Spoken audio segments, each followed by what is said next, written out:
Hello Outpost builders, Miss O'Plays here again, and this week talking about the Armillary and how you can get it set up inside one of your outposts.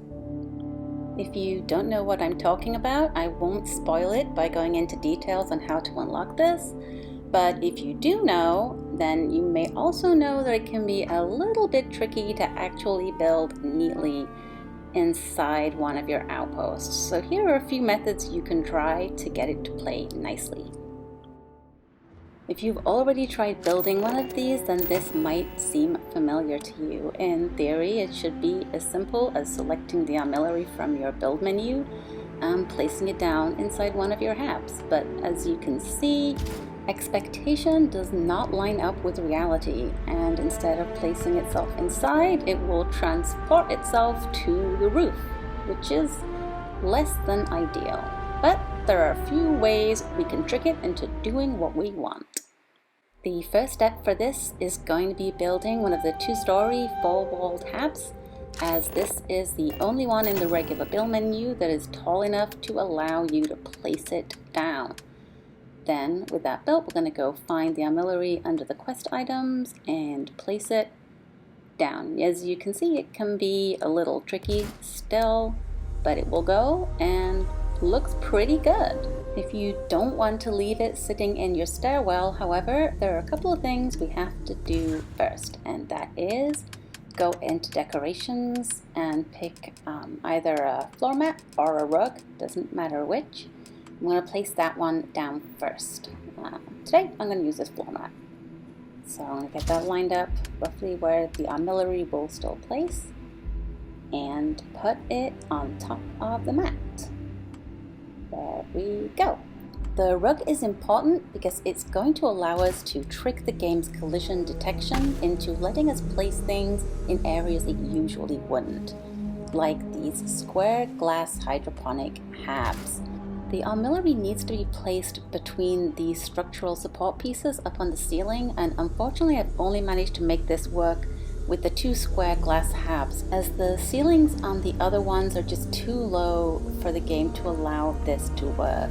You've probably noticed that the Armillary is of course floating, so the next thing we're going to have to do is add some structure underneath it to make it look a little more convincing that it belongs where we've placed it. So one of my favorite items to use for this is the square pedestal under the decorations. It's just the right height to slide on under this flange. Hitting the right spot so that the game allows you to place these can be a little bit tricky, especially with the first one.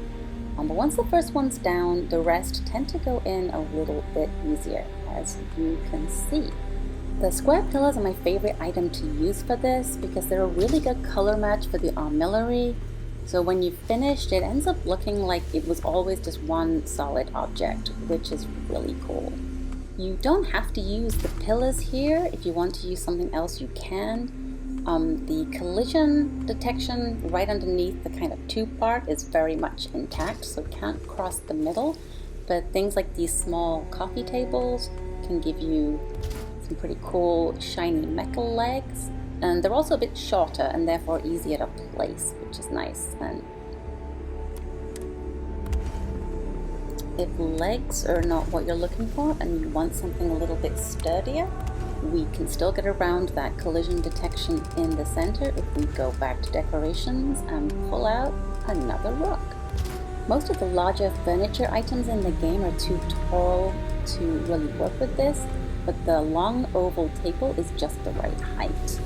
Now once the Armillary is floating, you can't center a rug underneath it anymore because of the collision detection, but if we put the table on the very edge of the rug like this, we can sneak that table underneath. You can't delete the rug after placement without deleting the table, but even so, I think this still looks pretty sweet. Another option for indoor placement for these is the animal husbandry building. They have these great tall ceilings, which means you don't have to mess around with the rugs unless you want to. And they inhabit this odd space between inside and outside as far as the game is concerned, and that is going to be important in a minute. strongly recommend making a manual save of your game before you attempt to do this particular placement method, because it can be a little glitchy. It starts off the same as before. We're going to get these little tables underneath. I choose the tables here because they go under the easiest, and you need to get your supports as close to that center part as you possibly can.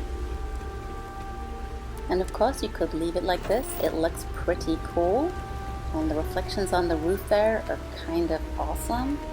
But if you want to take it a bit further, after clicking out of the build menu, click back in, and then we're going to go and delete this one table, and there we go. It brings back the concrete pedestal that it normally wants to sit on if you leave it outside. Take a few tries to get it to work, but I have been able to reliably reproduce this in several outposts. One word of warning: if you want to delete the building later on, you have to delete the armillary first, otherwise it will bug out and leave a permanent concrete square, which looks cool but can leave your save a little unstable. Sometimes the most elegant solution is the simplest one, and if everything I covered today feels like a headache, then outside placement as Todd intended can be just as satisfying. Thing to note is the light show on top of the armillary will disappear when you reload your save or fast travel away. Sometimes the unit will stand empty, and sometimes the piece is static, until a new artifact is added to bring the armillary back to life.